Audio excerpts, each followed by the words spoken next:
Donc bonjour à tous, on se retrouve pour un petit exercice d'arithmétique. Et donc c'est un exercice qui est assez classique, le résultat n'est pas très important en lui-même, mais c'est la preuve qui est intéressante, qu'il est bon de garder en tête.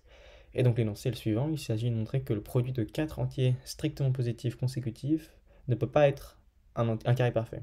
Donc par carré parfait, j'entends le carré d'un entier. Donc par exemple 4 qui vaut 2 au carré est un carré parfait mais pas 3. Ok, alors je vous laisse une dizaine de minutes pour chercher, et sinon après je vais donner une indication.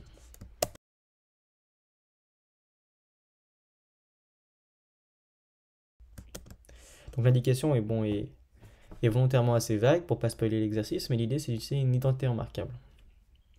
Et en fait ça va être un exercice de factorisation, donc ça va se ramener plutôt à un exercice d'algèbre, mais on va voir comment ça peut permettre de résoudre l'exercice.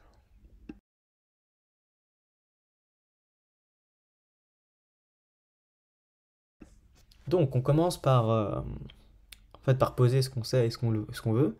Donc on se donne A un entier strictement positif, et on regarde de grand N qui est le produit de A plus 1, A plus 2 et A plus 3.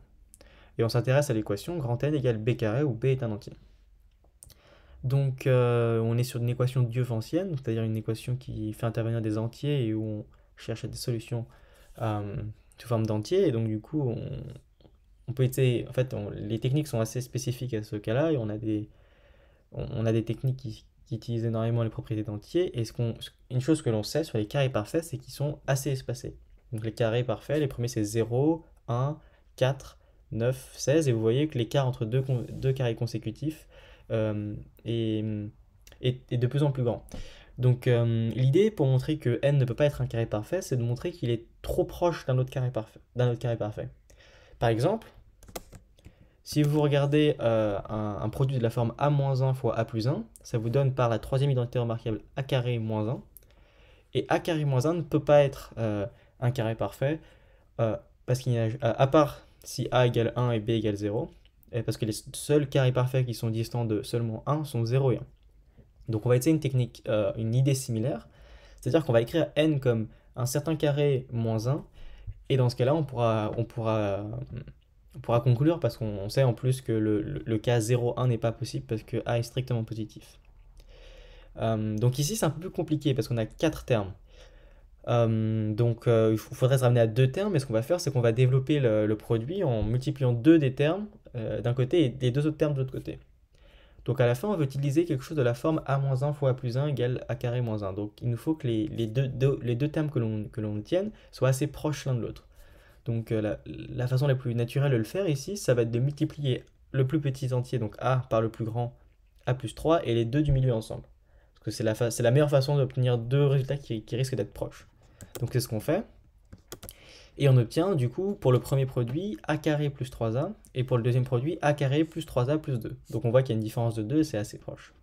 Et une différence de 2, en fait, c'est exactement ce qu'on recherche, parce que euh, bon, on voit pas directement le a-1 plus 1, mais il suffit simplement de réécrire ça de la forme n égale a carré plus 3a plus 1 moins 1, facteur de a carré plus 3a plus 1 plus 1. Et en utilisant la troisième identité remarquable, on obtient bien le fait que grand N s'écrit comme le carré de a carré plus 3a plus 1 moins 1. Et ça, ça nous permet en fait de montrer, parce que la solution 0,1 n'est pas possible, parce que a est choisi strictement positif, de montrer que l'équation constante n égale b carré n'a pas de solution.